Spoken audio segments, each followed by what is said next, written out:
Donc bonjour à tous, pour ceux qui ne me connaissent pas, je suis Enzo, F4IAI. Donc je vais vous faire une présentation assez rapide d'un petit outil que j'ai développé pour un besoin personnel à l'origine. Ceux qui me connaissent le savent, je bouge beaucoup. Et donc la station sol restant à la maison, j'avais besoin d'un outil qui me permettrait de pouvoir facilement gérer mes passages à distance sans avoir le matériel sous la main. Donc pour faire ça, un pseudo cahier des charges. Donc une interface web pour avoir une gestion à distance. Je faisais les choses par terminal. Le terminal ça va, mais des fois avoir une interface c'est quand même un peu plus sympa. Donc là voilà une petite interface qui me permet de contrôler depuis n'importe où. Le tout doit pouvoir fonctionner sur des petites machines. Pas besoin d'un gros calculateur ou quoi. En l'occurrence moi j'utilise un vieil ordinateur pour la partie station sol. Donc sous Debian, donc voilà, pouvoir tourner sur ce type de machine. Pouvoir fonctionner avec des logiciels standard pour la réception. En fait, l'idée, c'est pas de refaire toute la partie des modulations et tout ça. Vous l'avez vu avec Alan, il y en a qui font ça très bien. Moi, c'est juste un peu organisé pour piloter tout ça. Donc avec du GNU Radio, du setdump, et de pouvoir faire un truc, un logiciel sur lequel je vais pouvoir rajouter des modules et un peu facilement venir faire ce que je veux. Donc vraiment avoir la main sur tout.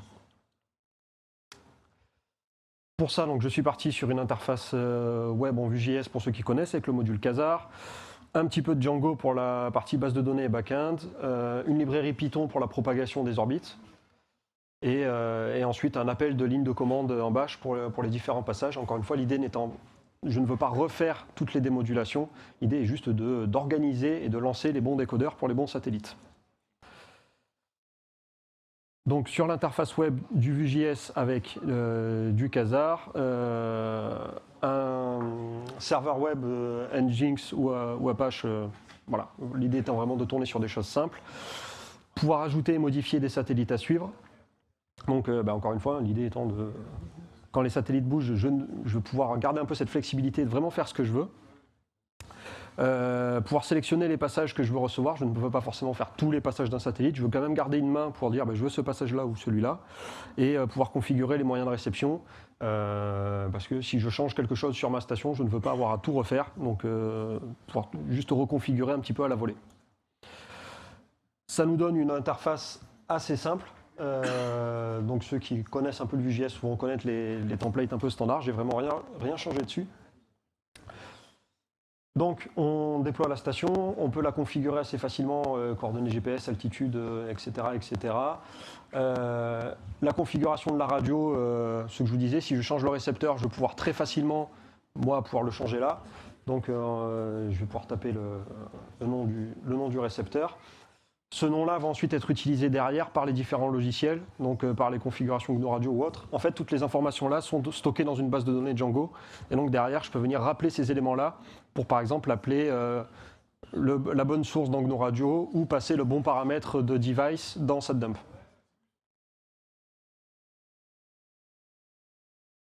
Sur la partie satellite, du petit formulaire tout simple. Avec le NORAD, le nom du satellite, les TLE, pouvoir modifier les émetteurs par satellite. Donc pour l'ISS, il pouvoir par exemple saisir le transpondeur audio. Pour d'autres satellites, pouvoir mettre le lien de descente image.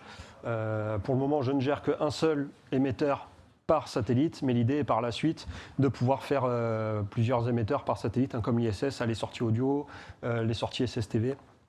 Ou d'autres satellites qui ont des flux de données, des flux d'images. Cette interface, donc, avec les informations données précédemment, va venir propager et me donner les différents passages au-dessus de la station sol.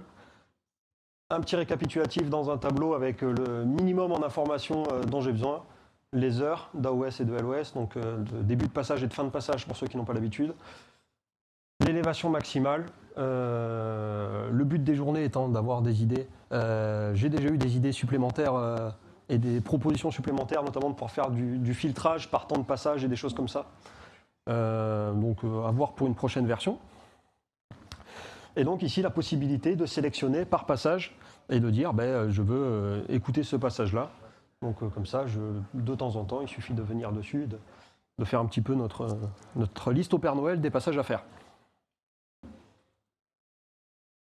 Donc pour la mise en place, donc il suffit juste d'installer le serveur web, donc peu importe celui le modèle Vue.js étant un pseudo compilé, donc c'est-à-dire que derrière, c'est un site statique, donc n'importe quel serveur web va fonctionner. Une fois que donc, le serveur est installé, il suffit de déployer l'interface avec le dossier qui va bien. La même chose pour Django. Installer les drivers radio, les logiciels de réception habituels. Configurer station récepteur par la petite interface qui est ici. Et enfin, configurer l'ou les satellites par l'interface qui est ici. L'idée est d'avoir quelque chose qui peut se déployer rapidement. Et encore une fois, sur des petites machines, l'idée étant de laisser tourner ça dans un coin. Je l'ai déployé pour des amis qui veulent juste faire de la réception d'images météo.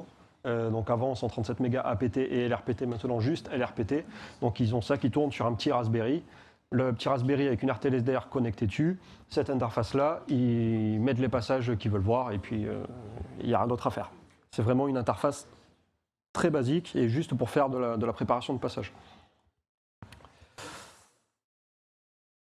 Donc pour ajouter un satellite, toujours très simple, le petit numéro du NORAD du satellite. Ensuite, soit on peut taper à la main un nom du satellite, un nom de satellite et les TLE.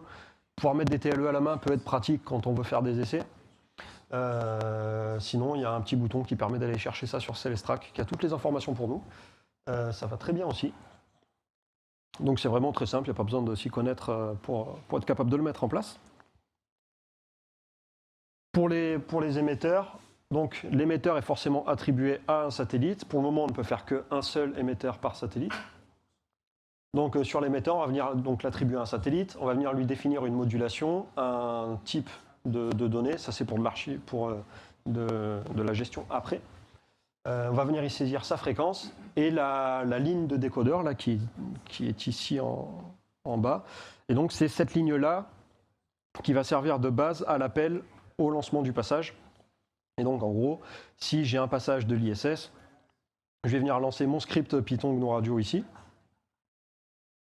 En fonction de mon décodeur et comment j'ai pu le configurer après, je vais lui pousser en paramètres différentes choses.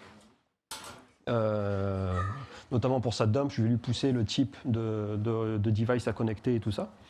Et donc, au début du passage, il va automatiquement exécuter la ligne qui est exécutée ici, qui est saisie ici.